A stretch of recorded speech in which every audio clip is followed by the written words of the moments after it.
안녕하세요, 여러분. 미스터리 수사국입니다. 좁고 폐쇄된 공간에 들어갔을 때 두려움을 느끼는 증세를 폐쇄공포증이라고 하죠.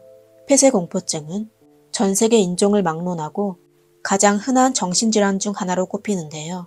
한 연구에 따르면 전 세계 인구의 7에서 10%가 폐쇄공포증을 앓고 있다고 하네요.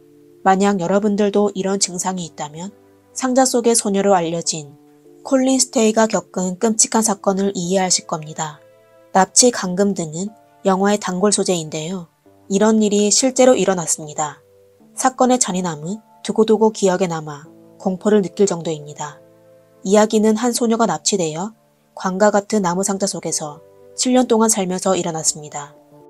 이 비극은 캘리포니아주 레딩에서 일어났습니다. 1977년 20살이 된 콜린은 생일 파티에 참석하기 위해 본인의 집에서 북부 캘리포니아에 있는 친구네 집까지 히치하이크로 가기로 계획하였습니다. 요즘은 히치하이크가 생소하지만 1990년대까지는 흔한 여행 방식이었습니다. 특히 끝없이 이어진 미국 고속도로에서는 이런 여행자가 심심치 않게 보였으며 그들은 지나가는 차량에 이런 손짓을 하며 그들을 태워줄 수 있는 기사를 찾았습니다.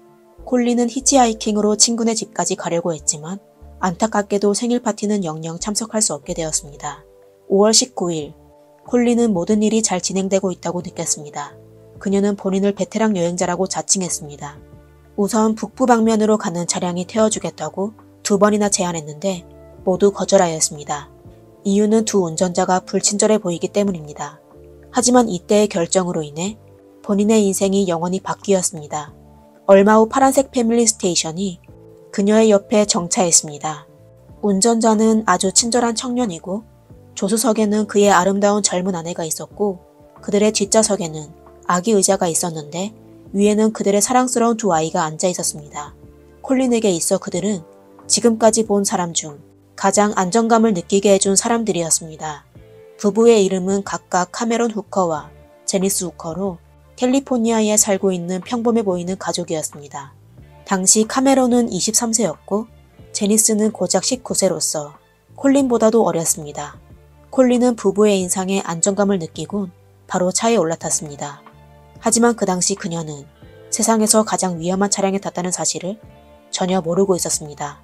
사실 카메론은 사이코패스였는데 그의 머릿속에는 끔찍한 환상으로 가득 차 있었고 그의 아내 제니스도 정신적으로 문제가 있어 남편의 끔찍한 환상을 실현해 주려고 했습니다. 목재 노동자인 카메론은 수년 동안 아내를 고문해 왔습니다. 감전, 구타, 채찍질, 심지어 질식까지 가했었는데 제니스는 여전히 카메론을 사랑했고 심지어 둘 사이의 아이를 갖고 싶어 했는데 그것 또한 제니스가 사이코패스 남편에 대한 유일한 요구였습니다. 카메론은 제니스가 만약 젊은 여자를 노예로 납치하는 거에 도와준다면 아내와 이혼하지 않고 그녀에게 아이를 줄 것이라고 말했습니다. 결국 제니스는 남편이 납치된 여자와 관계를 가지지 않을 조건으로 남편의 터무니없는 요구에 동의했습니다. 그리고 그 당시 차 안에 있던 콜린은 이 사실을 전혀 모르고 있었습니다. 사실 처음부터 여행은 좀 이상했습니다. 부부는 바로 콜린을 해치지 않았지만 콜린은 그 남자가 운전 중에 자신을 이상하게 보고 있다는 걸 느끼게 되었습니다. 그러다 그들이 한 주유소에 들렀을 때 부부는 콜린에게 화장실에서 볼일을 봐도 된다고 했으며 한편으로는 길에서 먹을 수 있는 간식을 구매하였습니다. 콜린이 화장실로 걸어갈 때 카메론의 차가운 시선이 느껴지게 되었습니다. 잠깐이나마 그녀는 이 음흉한 남자와 그의 가족을 떠나 도망쳐야겠다는 생각을 했지만 안타깝게도 그녀는 자신의 직감을 더 믿지 않았습니다. 그녀는 화장실을 다녀온 후 다시 돌아갔습니다. 차는 서서히 출발하게 되었는데 이번에 평화로운 분위기는 오래가지 못했습니다.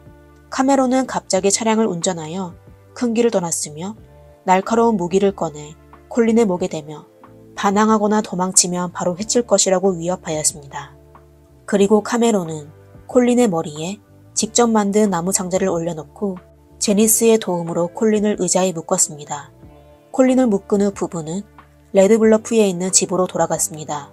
그곳은 콜린의 친구네 집에서 약 300km 이상 떨어져 있어 경찰이 발견하기 어려운 곳이었습니다. 이렇게 콜린의 7년간 악몽 같은 생활이 시작되었습니다. 카메론은 집에 도착하자마자 콜린을 지하실로 데려가 1차 검문을 시작했습니다. 그는 콜린의 옷을 모두 벗기고 두 손을 수갑으로 채운 후 천장에 매달았습니다. 그리고 그녀가 만약 큰 소리를 내기만 하며 더 심한 고문을 당할 것이라고 경고했습니다. 그리고 나서 카메론은 콜린을 몇 시간 동안 고문했는데 제니스는 곁에서 지켜보기만 할 뿐이었습니다. 그 당시 두 사람의 딸은 위층에서 애니메이션을 보고 있었는데 자신의 부모가 이런 끔찍한 짓을 하고 있는지는 전혀 모르고 있었습니다. 콜린을 고문한 후 카메론과 제니스는 그녀의 눈앞에서 미친 듯이 관계를 나누며 자축했습니다. 추후 콜린은 그 당시의 상황을 회상하며 저는 제니스가 너무 무서웠습니다. 그녀는 남편이 저를 고문하는 걸 지켜보고 제 앞에서 그와 관계를 맺었습니다. 라고 하였습니다. 콜린은 그들이 본인을 숨지게 할 거라고 믿었지만 현실은 더욱 심각했습니다. 카메론과 그의 아내 제니스의 목적은 사람을 숨지게 하는 것이 아니었습니다. 그들은 그냥 콜린을 훈련시켜 그녀의 의식을 조종하기 위해 그녀를 고문한 것이었습니다. 첫날 밤 모든 걸 겪고 난 콜린은 광 같은 나무 상자에 갇혔습니다. 그 나무 상자는 앞서 콜린의 머리에 씌었던 나무 상자와 같이 카메론이 만든 것입니다. 콜린은 하루에 23시간 동안 이 나무 상자에 갇혀 있어야 했는데 나무 상자가 열릴 때마다 카메론 부부는 그녀를 끌어내 고문했습니다. 추후 조사 결과에 따르면 제니스도 피해자일 가능성이 높았지만 그녀도 7년 동안 콜린을 납치하고 감금하는 데 동참했습니다. 카메론은 분명 사람을 세뇌시키는 데 능숙했을 뿐만 아니라 오랫동안 고문에 대해 공부했던 것 같았습니다. 그는 콜린을 납치하기 오래전부터 다양한 고문 소품을 준비해왔습니다. 그리고 감금하는 방법에 대해서도 매우 잘 알고 있는 것 같았습니다. 시간이 지남에 따라 카메론은 일부러 콜린을 굶기기 시작했습니다. 콜린이 협조적이지 않을 땐 하루 종일 아무런 음식도 주지 않았습니다. 그리고 다음 날에도 소량의 콩과 통조림, 그리고 물만 주었을 뿐입니다.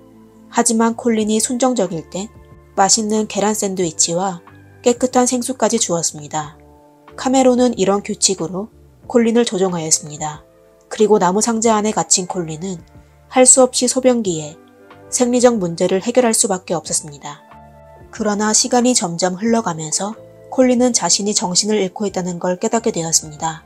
카메론 부부는 거의 매일 콜린을 고문했지만 그들의 이웃들은 아무런 이상한 점을 발견하지 못했습니다.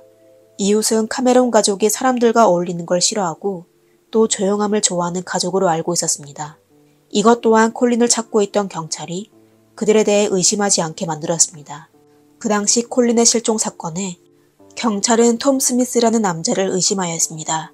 그는 콜린의 전 남편이었는데 그와 콜린은 충동적으로 결혼하여 얼마 지나지 않아 바로 헤어지게 되었습니다.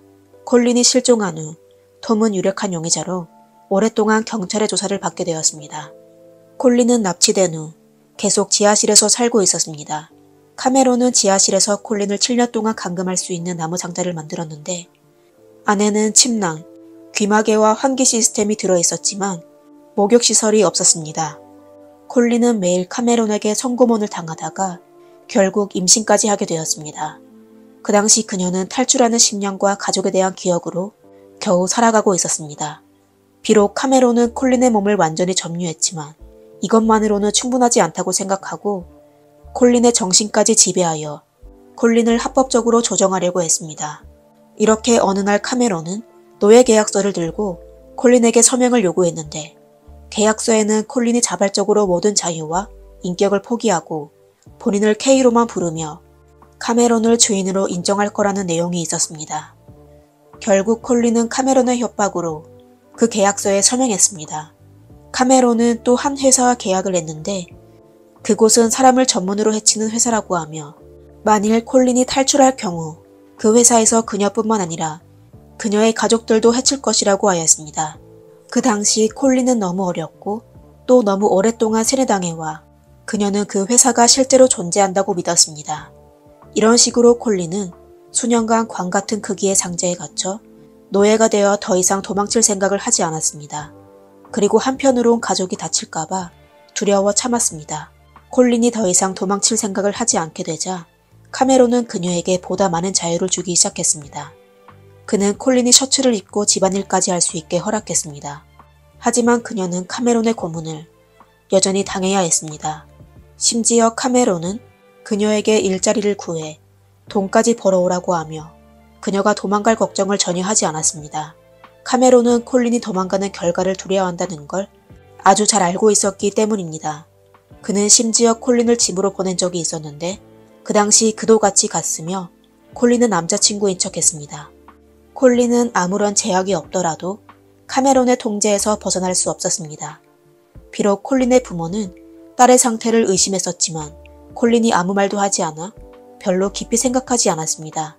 그들은 딸이 살아있는 것만으로도 너무 기뻤습니다. 모든 건 카메론의 통제가 있었으며 카메론 자신도 그렇게 생각했습니다. 단 한 사람, 제니스만 빼고 말입니다. 제니스는 카메론을 많이 두려워했었지만 시간이 지날수록 그녀는 더 이상 그의 행동을 참을 수 없게 되었습니다. 카메론은 콜린과 관계를 맺지 않겠다고 그녀와 약속했지만 언젠가부터 그는 본인의 약속을 전부 잊고 제니스의 앞에서 콜린과 관계를 맺기까지 하였습니다. 이와 동시 제니스는 점차 자신이 한 짓에 대해 죄책감을 느끼게 되어 1984년의 어느 날 교회에서 참회를 하면서 콜린에게 모든 걸 털어놓았습니다. 그제서야 콜린은 그 노예 계약이 법적 효력이 전혀 없다는 걸 알게 되었으며 사람을 해치는 걸 전문으로 하는 회사도 카메론이 지어낸 거짓이라는 걸 알게 되어 다음날 카메론이 출근한 틈을 타 그 집을 탈출하였습니다. 그녀는 아버지가 보낸 돈으로 기차표를 구매하여 기차역에서 카메론에게 마지막 전화를 걸어 더 이상 그의 통제를 받지 않을 것이라며 떠났습니다. 그리고 콜린은 제니스의 도움으로 집으로 돌아가게 되었습니다. 드디어 그녀는 진정한 자기의 삶으로 돌아왔습니다. 카메론은 끔찍한 범행으로 100년 이상의 유기징역을 선고받았습니다. 카메론은 2015년에 가석방을 신청했지만 바로 거절당했습니다. 그리고 그의 다음 가석방 신청은 2030년까지 기다려야 합니다. 오늘의 사건은 여기까지입니다. 여러분은 이 사건에 대해 어떻게 생각하시나요? 아래 댓글로 남겨주세요. 실제 미스터리 사건에 관심이 있으시다면 구독, 좋아요 부탁드립니다. 이상 미스터리 수사국이었습니다. 감사합니다.